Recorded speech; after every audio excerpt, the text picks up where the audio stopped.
کچھ اس طرح سے ہے، یہ آپ نے شاید پہلے بھی سنا ہو کہ روس کے صدر جوزف اسٹالن نے اپنے ساتھ پارلیمنٹ میں ایک دفعہ مرغا لے آیا.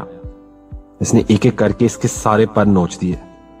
مرغا درد سے بربلاتا رہا اور اسٹالن اس کے پر اتارتا رہا. پھر مرغے کو فرش پر پھینک دیا اور جیب سے کچھ دانے نکالے اور اس کی طرف پھینک دیے اور چلنے لگا. مرغا اسٹالن کے پیچھے چلتا رہا، مرغا اسٹالن کے پیچھے چلتا رہا، دانے کھاتا رہا اور اس کے قدموں پر آ کھڑا ہوا. اس کے بعد اسٹالن نے ایک تاریخی فکرہ بولا: سرمایہ دارانہ ریاست کے عوام اسی مرغے کی طرح ہوتے ہیں. ان کے حکمران پہلے عوام سے سب کچھ لوٹ کر اپاہج کر دیتے ہیں، بعد میں معمولی سی خوراک دے کر ان کو ان کا مسیحا بنا دیتے ہیں. چند سکوں اور چند نوالوں کے عوض معاشی غلامی کا شکار اور اجتماعی شعور سے محروم عوام یہ بھول جاتے ہیں، یعنی انہی انسان نما درندوں نے انہیں اسی نہج پر لا کھڑا کیا ہے.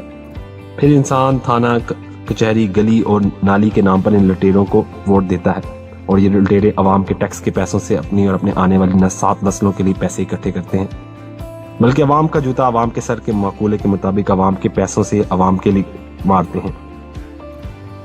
عوام کے لیے گلی یا نالا بناتے ہیں اور اس پر اپنے نام کی تختی لگا کر عوام پر احسان کرتے ہیں، اور عوام اس قدر بیوقوف ہیں کہ اپنے ہی پیسوں کے ان لٹیروں کا شکریہ ادا کرتے ہیں.